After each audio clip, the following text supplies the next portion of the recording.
Bluey seems to be partying down in this car. Ellie, where are we going today? What do you guys want to listen to? Jackson Hole, Why are we going? Wyoming. Why? Because we're gonna go on a sleigh ride. Have you been on sleigh rides before? Yeah. Yes. I've never been. Are they fun? Yeah. Sometimes they do like a bingo thing where if you spot that thing, you get a prize if you finish the blackout. Oh, that's fun. This will be fun. I haven't been to Jackson in the winter. Is it pretty? It's really pretty. I'm excited. So, there's elk out there? Are there a lot of elk? Yeah. I heard these horses are huge. They are huge. But we want to make sure they don't step on our feet because they'd crush your foot completely. They will break your foot. Exactly. I wouldn't have a foot anymore. They'd crush it completely. No.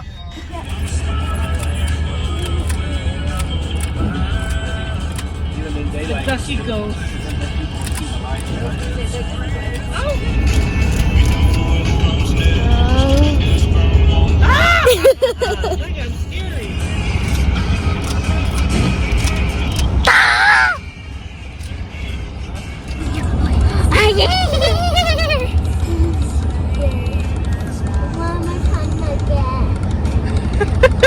One more time, okay, that's it. Okay. Again, one more time again.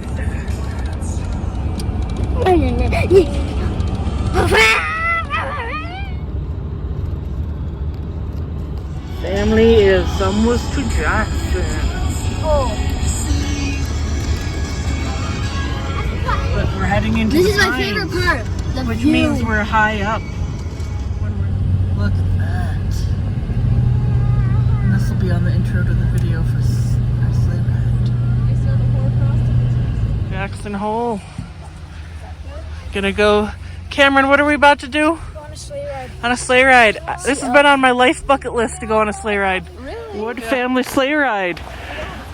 Wow, and we have a dance number. Oh my. Let's go. Oh. Nice. Sleigh ride. Really? And the only motivation is to get Lily to do anything Sometimes likes to try and rip my arm. Yeah. Brings us to a little bit of history about the refuge. Back in the late 1800s, early 1900s, there was a huge movement out west into the homesteading industry.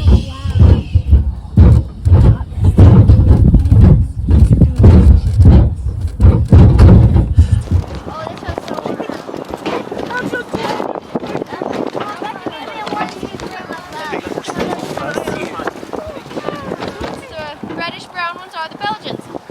We used to use Clydesdales. Unfortunately, they weren't long for the job because they just kept showing up to work drunk. I will warn you, that is my best joke, so you better practice your courtesy clips. That sounded much more genuine. Thank you. Oh, wait, Jackson Hole was one of the last places to be settled. It's kind of hard to get to.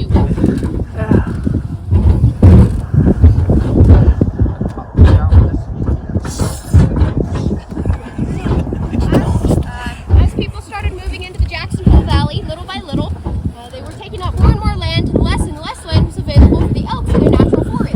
Now, the elk have been coming to the Jackson Hole Valley for their winter forage for hundreds and hundreds of years.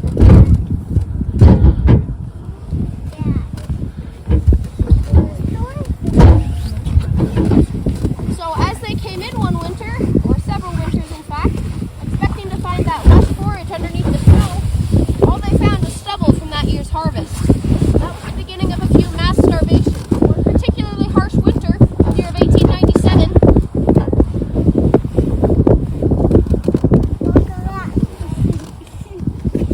An estimated 10,000 elk died of starvation that winter. A written account of one of the homesteaders at the time, he could walk from the edge of the town of Jackson Hole out to the eagle tree without touching the ground, because he could walk from the back of one dead elk to another to another.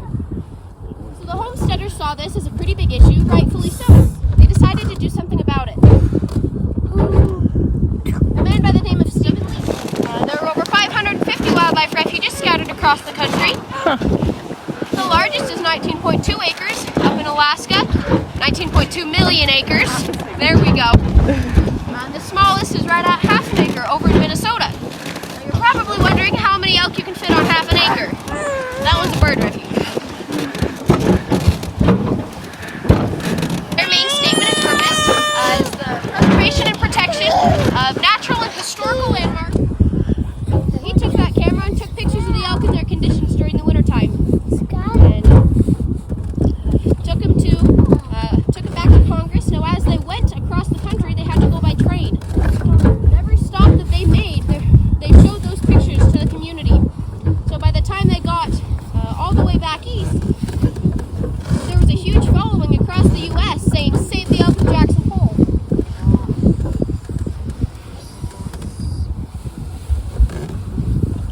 That's exactly what they did. The next year, 1911, they sent out a man named Edward Preble. He was a wildlife biologist.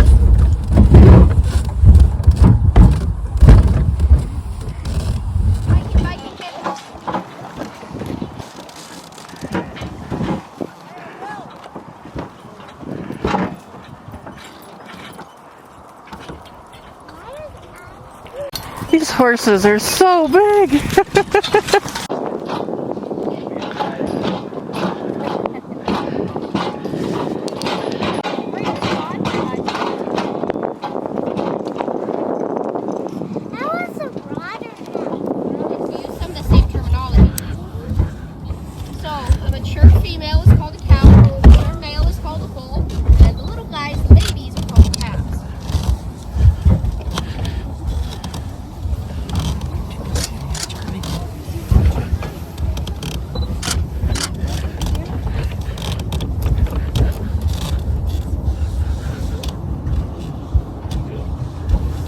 You're weird, Connor.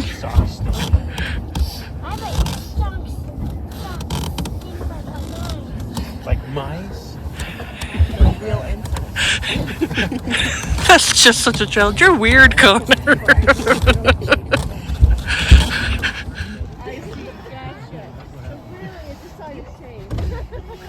No, she was the one that they happened to get that day. And then again, twice, girl. Oh, I'm like, girl. Because one is a number. Little Mo Coyote. So, in my mind, you know, when I was a kid. You drop it out of the sleigh. It has to stay. You have to go pick it up. Oh, the antlers on that one are great. They would be to the left of the little rack there. I've seen a lot of females and not a lot of males. Is that pretty typical? Yes, it is. So there's a couple of things that cause that discrepancy. Generally speaking, there's about 4 cows to every 1 bull on the refuge. Oh my.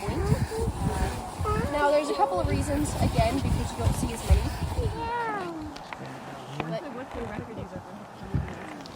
But they can get up to 9,000 some years.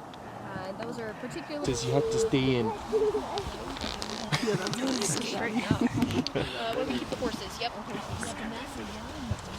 If you get out, the elk. These guys think of themselves.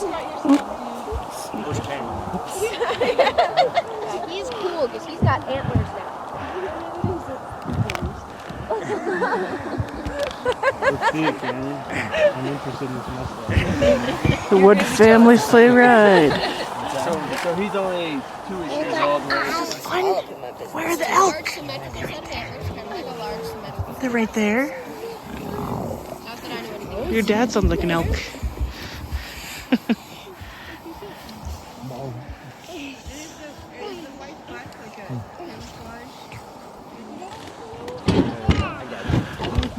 Guys over there. Look at them.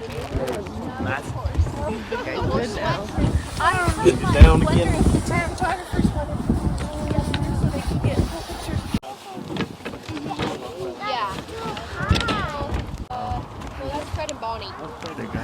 Yeah. That one's Star over the grave. The tree. Where's the tree? That one over there. The big one. Like that. Oh, and there's Do you mind? And then are the bachelor herds led by like the led bachelor? They just kind of come and go as they please. Yeah, they just do whatever the heck they want, back and forth. The guy just has to build. Oh, that was one of the ones. Stand tall. So right now, again, the only time they're together is because this is where the food is. Eggs. So they don't have a lot of meat and tissue down there in the base of their leg. It's mostly just bone and tendon. And so because of that, they don't need a lot of blood supply down to their extremities like we do. We lose a lot of heat out of our fingers and our toes because we need that blood flow to keep those tissues warm. So their blood vessels are very close together, and the blood is moving slow enough that the warm blood going down. As I said, they're very similar to the domestic cattle. And they have the same digestive system. They are ruminants, so they're hollow, and it allows a warm pocket of air to stay trapped close to the body to keep them nice and warm. So the elk can stay relatively comfortable and survive in temperatures as low as -60. Is it just once a year that they mate? Yes. Yeah. So during the rut, the mating season, which is September and throughout October. Or is it? So the elk have light sensitive skin, and they can sense that change. Where it starts to get lighter, shorter? Yeah, so it causes a spike in testosterone in them. And that's when they get easy, really aggressive, and very vocal.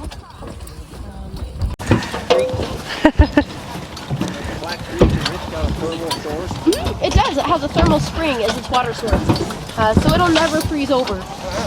Sure they like it. Owen! Is it Owen? He's in a trance. Hi! Owen, where are the elk? Really, they make your gloves really warm. Did you guys do that a lot, Becca, when you were doing this? The hand warmers inside your gloves? Places that breed more and own more horses, but as far as getting them harnessed and working them, we do the most. Oh, wow. I have. You heard about it? Tell me about it.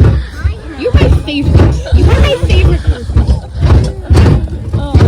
So the supplemental feeding program is something that the U.S. Fish and Wildlife Service and the refuge staff have come up with to work with keeping the most amount of elk alive that they can. So the purpose of the refuge is not necessarily to keep nature from running its course, but it's to limit human and elk interactions. They love to work. They are the greatest kids. I love those two. Hey, look at those horns. Look how symmetric. Usually around March, they'll start to shed.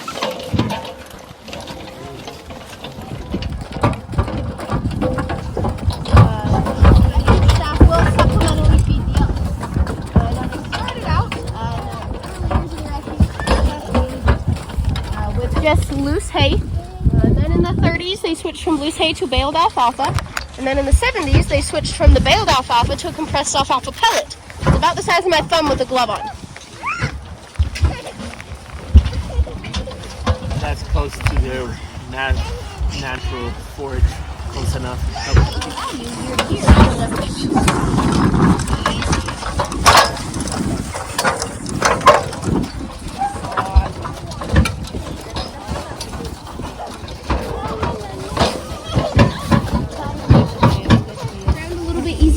And it decreases the waste. So the amount of winds that we get out here on the refuge, you drop a bale of alfalfa hay and the wind will pick it up and take it somewhere else. That pellet is dense enough that it'll stay on the ground. Either one of those ones. Alright, so chronic wasting disease causes the wasting away and decay of the brain. And it's the reason it's so closely monitored for here on the refuge is because there is no known cure. It is 100% fatal. Chronic wasting disease, or CWD. Huh. The scientific name, I can give you that too. It's... What does it do? It kills them. Ellie, are you watching the horses? Causes their brain waves to deteriorate. What are you doing? The elk, so the elk, yeah, so it's exchanged for like spit and saliva. Yeah, for sure.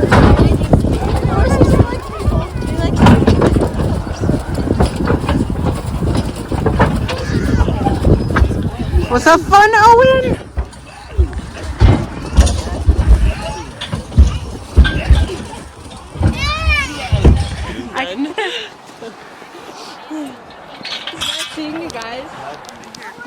They don't eat. See, Melly, look. They're Only on Mondays. that one you can The see the nails. feet See the underneath. nail. Did you pet them?